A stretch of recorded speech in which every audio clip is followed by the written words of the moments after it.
Halo teman-teman, selamat datang di Value Stock. Hari ini saya akan membahas analisa fundamental WSBP kuartal ketiga tahun 2020. Oke, ini disclaimer-nya. Yang pertama, ini merupakan sharing analisa fundamental, bukan ajakan beli jual ataupun hold suatu saham, dan keputusan investasi ada di tangan teman-teman selaku investor. Yang ketiga, dari analisa fundamental ini bisa dijadikan referensi untuk analisa saham-saham yang teman-teman miliki. Oke, pertama-tama kita masuk ke bisnis model dari WSBP ini. Jadi untuk WSBP ini bergerak di bidang usaha precast, ready mix, sama konstruksi. Untuk sumber income-nya dari precast berkontribusi sebesar 43%, ready mix sebesar 47%, dan konstruksi sebesar 10%. Terus terkait segmen usaha atau marketnya di Indonesia, untuk kasus hukum, saat saya melakukan analisa ini, saya menemukan adanya dua kasus hukum ya. Yang pertama adalah proyek fiktif, dan yang kedua adalah gagal bayar bunga obligasi. Untuk detailnya teman-teman bisa langsung ke berita untuk mendapatkan informasi yang lebih lengkap. Terus untuk kepemilikan sahamnya dimiliki oleh induknya WSKT sebesar 60%, masyarakat sebesar 33%, dan treasury sebesar 7%. Oke teman-teman, kita lihat dari segi revenue-nya. Untuk WSBP ini IPO di tahun 2016, jadi 2015 ke bawah saya tidak menginput datanya. Terus dari 2016 sampai 2019 teman-teman bisa melihat dari segi revenue-nya cukup beragam ya teman-teman. Dan di 2020 kuartal 3 ini mengalami penurunan 74,5% dibandingkan dengan kuartal ketiga tahun sebelumnya. Dan kita bisa asumsikan jika pendapatannya di 2020 kuartal keempat ini memiliki kinerja yang sama dengan kuartal 3, maka sampai akhir tahun mengalami penurunan dari segi revenue sebesar 75,1%. Terus dari segi net profitnya juga cukup beragam, dan di 2020 ini mengalami kerugian ya teman-teman. Di kuartal 3 ini mengalami kerugian sampai 1,1 juta. Terus kalau untuk 2020 kuartal keempatnya ini hanya asumsi ya teman-teman. Jika rugi lagi di kuartal keempat maka kira-kira seperti ini. Tetapi kita harus menunggu sampai laporan keuangannya keluar. Terus dari segi asetnya juga cukup beragam, dan di 2019 dengan 2020 mengalami penurunan 11,2%. Dari segi hutang cukup konsisten mengalami kenaikan, dan kenaikan 2019 dengan 2020 mengalami kenaikan sebesar 7,5%. Dari segi modalnya mengalami penurunan 28,4%. Oke teman-teman, ini adalah summary laporan keuangannya dari tahun 2016 sampai 2020. Dan di sini saya akan banyak membahas tentang rasio keuangannya. Yang pertama adalah NPM. Jadi NPM 2020 ini minus ya teman, minus 78,57%. Dan ini tidak bisa kita analisa karena kondisinya ini kan force major ya, yang dimana kita sedang mengalami pandemi. Dan kita hanya bisa coba kita lihat dari historinya. Mungkin dari 2016 sampai 2019, mungkin kita bisa ambil rata-ratanya untuk NPM WSBP yang normal itu di sekitar 10%.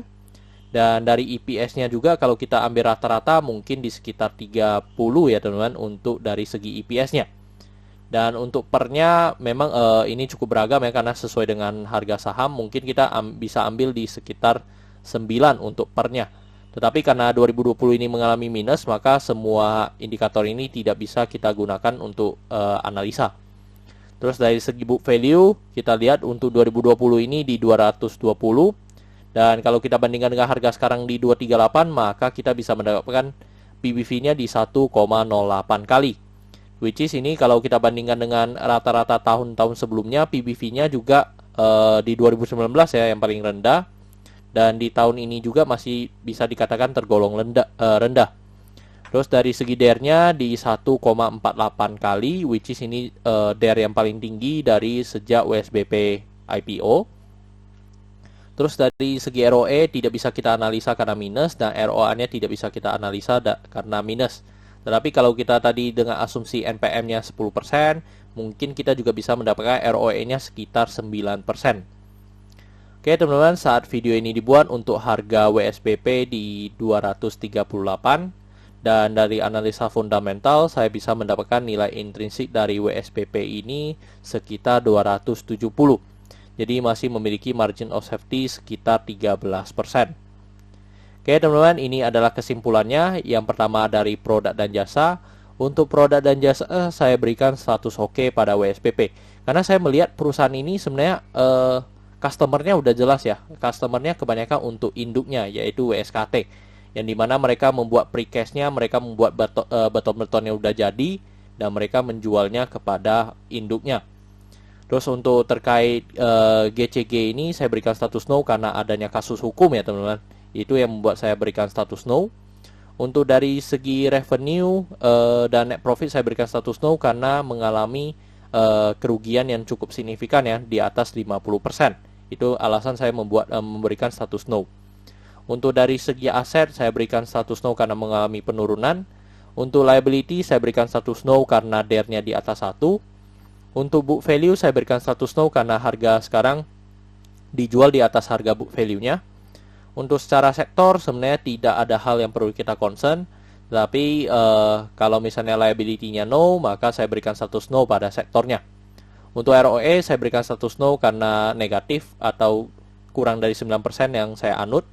Untuk margin of safety saya berikan status oke. Untuk dividen saya berikan status oke karena selama beberapa tahun terakhir untuk WSBP masih sangat royal membagikan dividen kepada investornya. Oke teman-teman, jadi kesimpulannya adalah 3 dibanding 11. Dan pertanyaannya adalah apakah saya akan membeli saham WSBP ini? Jawabannya saya sementara tidak akan membeli saham WSBP ini.